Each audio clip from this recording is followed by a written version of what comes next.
Present day. 11:40 p.m. Tell Mom Michael listening as Proxy played a recorded message from his database. You understand me? He sat on his pearl-colored bed as his hands were interlocked in concentration. That number. Make friends. It was the same one Proxy kept repeating.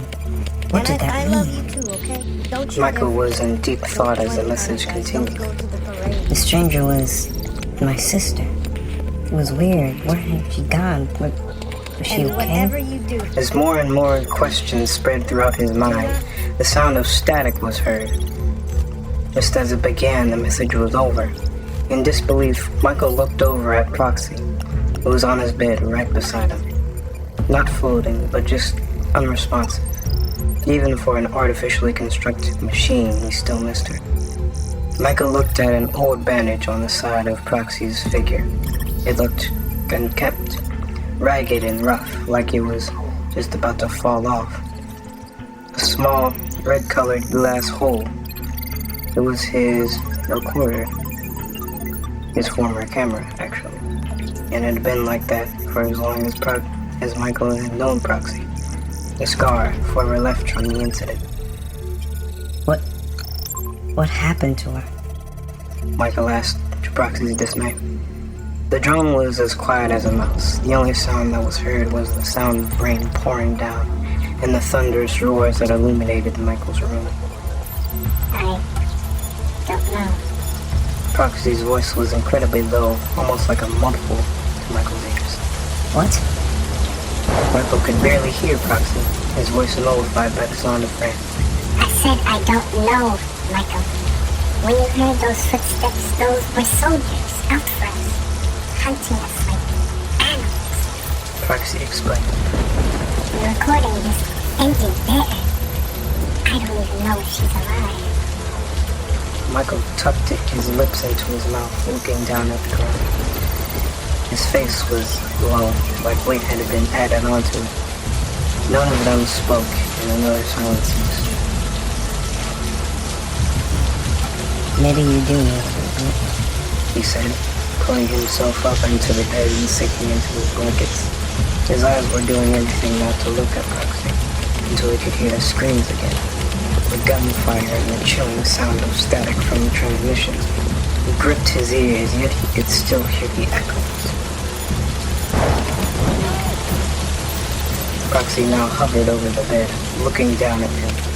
He had great sorrow in his expression and floated towards the door. Or, before he left the room, he said something. Mary is alive. I won't be back tomorrow. I don't want you to come looking. The drone left the room, leaving Michael to turn and almost reach out for the door, as if he wanted to call Proxy back to him. Yet the rain drowned out the silence in his room. Proxy was now in the darkened kitchen. His scarlet-colored eye was the only thing illuminating the room. Suddenly, the drone heard a flick of a light switch. The white light shined above Proxy, and he looked over to spot a familiar figure, their arms crossed and wearing a lavender robe.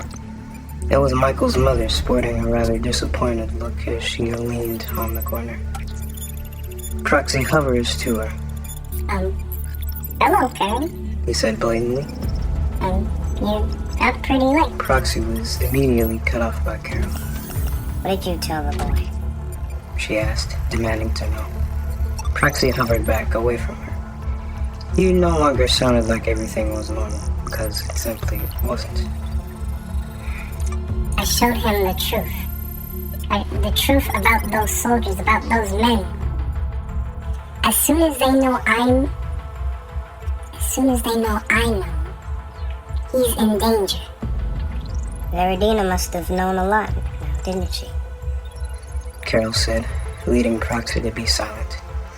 Look, you can go on whatever dangerous adventures you like. I'm fine with that. But Proxy, if I lose another one... Carol's brown eyes were filled with tears and she sniffled. You won't lose another one, Carol. Veridina died that day, Proxy. I've played that same recording over and over and over again. I never wanted to believe it, but Michael is my last one. Carol clenches her fist, grabbing a paper towel to wipe the tears from her face. You can go and look for her, but Michael is not coming with you. Proxy simply nodded, leaving the kitchen and going through the front door, leaving the house.